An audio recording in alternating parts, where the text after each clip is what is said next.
คนที่เดียวดายบ่มีผู้ใดสนใจสิมาดูแล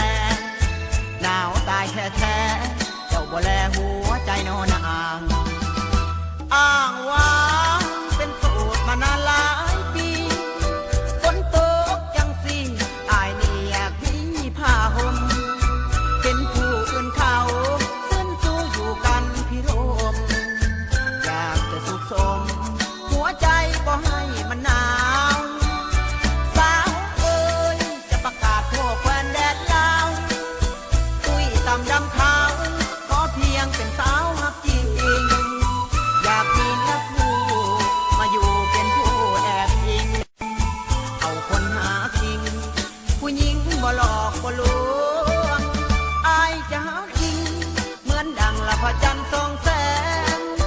ยามเศร้ายามแลงอายสิแย่งเจ้าทุกเวลาบ่ให้ผู้อื่นมาเอาหัวใจกันดานสัญญาต่อฟ้าอายนี่น่าจะฮักจนตาย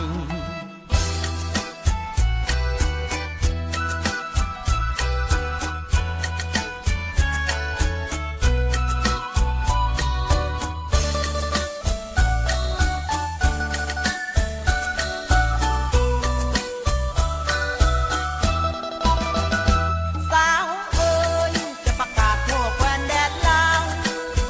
ตุ้ยตำดำขาวขอเพียงเป็นสาวฮักจริงอยากมีนักคู่มาอยู่เป็นผู้แอบอิงเอาคนหาจริงผู้หญิงบ่หลอกบ่ล